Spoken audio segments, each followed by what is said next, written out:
The PGA Tour just split itself in two. Nobody's safe. Win a golf tournament on the PGA Tour in 2028, and there's a real chance you won't be invited back to defend your title. That's not a joke. That's the actual plan.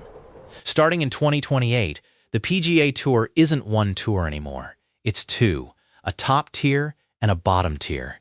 And where you land determines everything. Your paycheck, your schedule, your career. The tour just approved this thing. It's official. By the end of this video, you'll understand how it works, who it protects, who it puts on the chopping block, and why the guy everyone expected to be furious about it barely reacted at all. This is one of the biggest structural shifts professional golf has seen in years. For decades, the PGA Tour ran as one big tour. Same events, same point system, same ladder, everyone climbed together. Sure, there was a cutoff. Finish too low on the money list, you'd lose your card. But it was one club, one membership. Now that's gone. In its place, the tour is building two separate series. The top one is called the Championship Series. That's where the stars play. Guys like Scottie Scheffler, Rory McIlroy, Xander Schauffele. Around 130 players get a spot here. It includes the four majors, the Players' Championship, and a slate of marquee events with purses around $20 million each. This is the glamorous side of the sport. Big money, big stages, big television deals. Below that sits the Challenger Series, roughly 140 players. Purses start around $4 million, which still sounds like a lot until you compare it to the tier above it. The part that changes everything.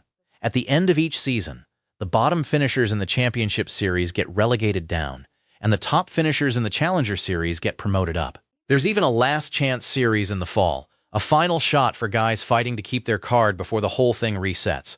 Think of it like European soccer, promotion and relegation. Except instead of Premier League and Championship, it's your livelihood on the line, tournament to tournament. The man behind all this is Brian Rolapp. He spent over 2 decades at the NFL before the PGA Tour brought him in as its first ever CEO. When this two-tier system got the green light in June 2026, it wasn't announced with some quiet press release. It happened at the Travelers Championship, with Tiger Woods standing right there next to him.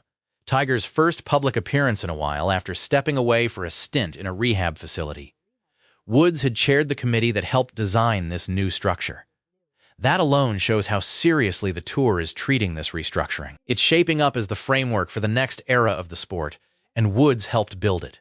Rolapp isn't some outsider brought in to shake things up for the sake of it.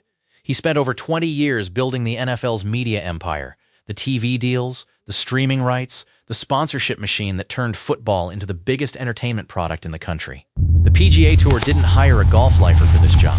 They hired the guy who knows how to make a sport look massive on television.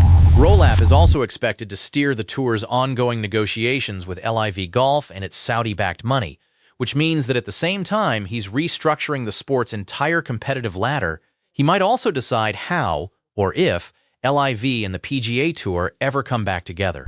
Two of the most consequential decis, ions in modern golf, and one person is making both calls. So why do it at all? The tour's argument is simple. Fans want the best players playing each other more often, on better courses, with more on the line. Right now, a random Tuesday event might have half the big names skipping it. Under the new system, the Championship Series forces the stars into the same rooms, week after week. Rolapp has talked about building something that outlives the current leadership, a structure meant to last for decades, not just a few seasons. That's the pitch, anyway. The mechanics get messier. Qualifying for the top tier isn't just about your current ranking. Eligibility comes from a mix of categories. The top 90 players from the previous season, the top 20 who fought their way up through the Challenger Series, plus a handful of exemptions for recent wins or career milestones. Signature events are expanding their fields too, letting in more players than before. They're also adding something the tour hasn't had in years, an actual 36-hole cut, where players can miss the weekend and go home with nothing. Guaranteed paychecks for simply showing up are gone. Add it all together, and across both tiers, the total number of tournaments barely changes from what exists today. Roughly the same event count, serving roughly the same total pool of around 230 players.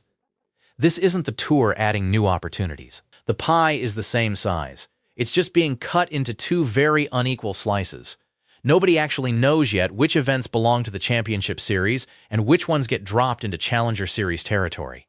That decision is still being worked out, and the uncertainty is brutal if you're a tournament director. Imagine running a golf event for years, watching it get labeled a feeder league stop, and then trying to convince sponsors to keep writing checks for a tournament that just got demoted in prestige, even if the prize money stays decent. Media partners are asking the same question. What exactly are we paying for in these broadcast deals if half the field could be the B team? Tournament organizers aren't the only ones uneasy. Players stuck in the middle feel it too. Not the superstars who'll make the top 130 no matter what, but the middle-class pros.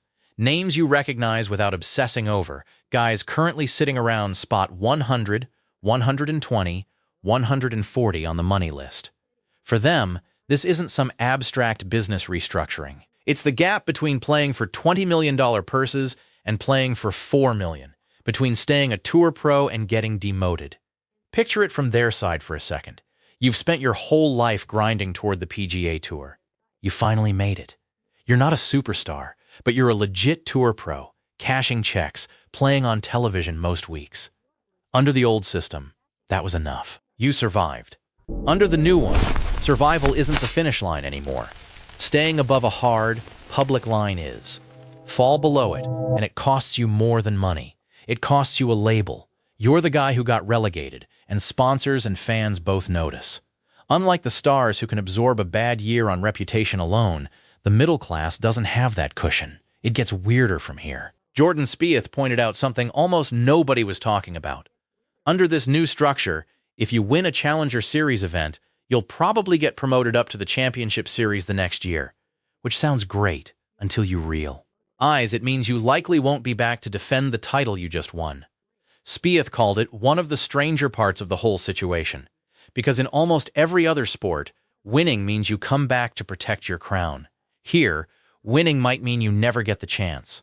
Not everyone's convinced this is even a real fix. Rory McIlroy, one of the most respected voices in the locker room, didn't hold back. He looked at the Challenger Series and called it a glorified Corn Ferry Tour, essentially saying the tour just repackaged its existing developmental tour with a new name and slightly bigger checks. Rolapp pushed back hard on that comparison, insisting the Challenger Series will feature recognizable names, real venues, and serious purses.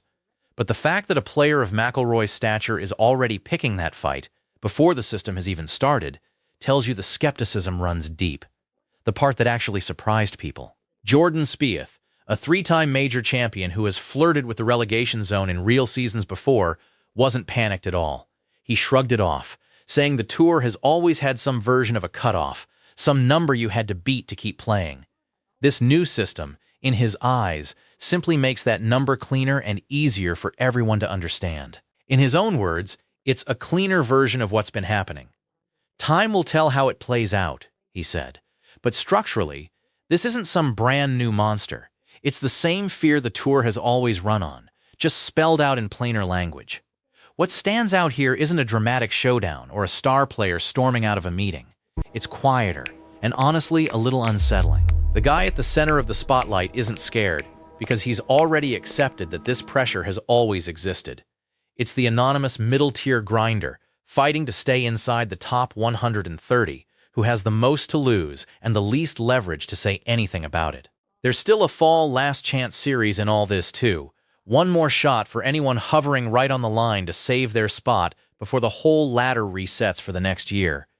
Even that safety net comes with its own pressure attached. Nobody relaxes into this system. Every one of the 230 players now carries a little more weight into each event than they used to. Heading into 2028, here's where things stand. 2 tours under one name. A glamorous top tier built for television and superstar purses. A second tier that still pays real money but comes with a very different reputation attached. Promotion and relegation deciding careers every single year.